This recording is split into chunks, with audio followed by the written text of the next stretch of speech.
Kolar RTO ಕಚೇರಿಗೆ ಹುಸಿ bomb ಬೆದರಿಕೆಯ email. ಹುಸಿ ಬಾಂಬ್ ಬೆದರಿಕೆ ಬಂದ ಹಿನ್ನೆಲೆಯಲ್ಲಿ ನಗರ ಪೊಲೀಸರು ಹಾಗೂ ಬಾಂಬ್ ನಿಷ್ಕ್ರಿಯ ದಳ ಶ್ವಾನದಳದ ಸಿಬ್ಬಂದಿಯಿಂದ ತೀವ್ರ ಪರಿಶೀಲನೆ ನಡೆಸಲಾಯಿತು. ಕೋಲಾರ ನಗರದಲ್ಲಿರುವ ಆರ್ಟಿಒ ಕಚೇರಿಯಲ್ಲಿ ಬಾಂಬ್ ಇಟ್ಟಿರುವುದಾಗಿ ದುಷ್ಕರ್ಮಿಗಳು ಇಮೇಲ್ ಮಾಡಿದ್ದು, ಪೊಲೀಸರು ತೀವ್ರ ಪರಿಶೀಲನೆ ನಡೆಸಿದ್ದಾರೆ. ಇಮೇಲ್ ಸಂದೇಶ ಹಿನ್ನೆಲೆಯಲ್ಲಿ ಕಚೇರಿಯ ಒಳಗಡೆ ಇದ್ದಂತಹ ಸಿಬ್ಬಂದಿಯನ್ನು ಪೊಲೀಸರು ಹೊರ ಕಳುಹಿಸಿ ಕಚೇರಿಯ ಇಂಚಿಂಚು ತಪಾಸಣೆ ನಡೆಸಿದ್ದಾರೆ. ಕಚೇರಿಯಲ್ಲಿದ್ದ ಬಾಕ್ಸ್ಗಳು, ವಾಲ್, ರೂಫ್ಗಳು, ಬೀರುಗಳನ್ನು ಸಂಪೂರ್ಣವಾಗಿ ತಪಾಸಣೆ ನಡೆಸಿದ್ದಾರೆ. ಒಳಗಡೆ ಯಾವುದೇ ವಸ್ತು ಕಾಣಿಸದೆ ಹಿನ್ನೆಲೆಯಲ್ಲಿ ಕಚೇರಿಯ ಹೊರಗಡೆ ಇದ್ದಂತಹ ಕಾರುಗಳು, ಬಸ್ಗಳು ಸೇರಿದಂತೆ ಎಲ್ಲ ವಾಹನಗಳನ್ನು ತಪಾಸಣೆ ನಡೆಸಿದ್ದಾರೆ. ಇನ್ನು ಕಚೇರಿಗೆ ಬಾಂಬ್ ಇರುವ ಸುದ್ದಿ ನಗರದಲ್ಲಿ ಹರಡುತ್ತಿದ್ದಂತೆ ನೂರಾರು ಜನರು ಕಚೇರಿ ಬಳಿ ಜಮಾಯಿಸಿ ಆತಂಕದಿಂದ ನೋಡುತ್ತಿದ್ದರು.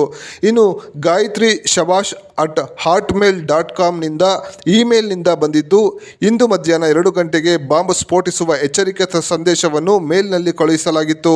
ಬೆಂಗಳೂರು ವೈದ್ಯಕೀಯ ಕಾಲೇಜಿನಲ್ಲಿ ಪ್ರೊಫೆಸರ್ ಅಬ್ದುಲ್ ಮೊಹಮ್ಮದ್ಗೆ ಅವಮಾನ ಮಾಡಿದ್ದು, ಇದು ತಮಿಳುನಾಡಿನ ಸಿಎಂ ಎಂ.ಕೆ.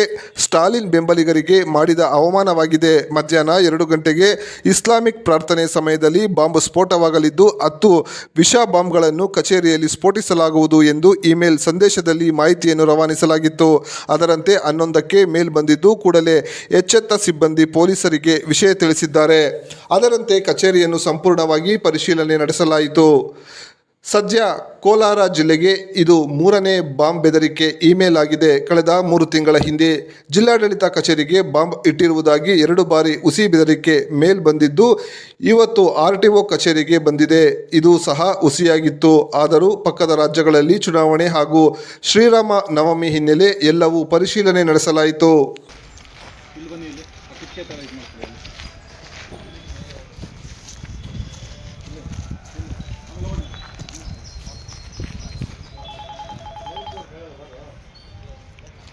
ಆರ್ಟಿಒ ಆಫೀಸ್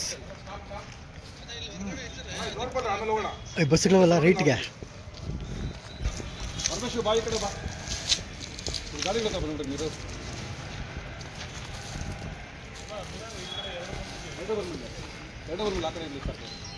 ಈ ಗಾಡಿಗೆ ಆಗ್ತಾ ಈ ಗಾಡಿಗೆ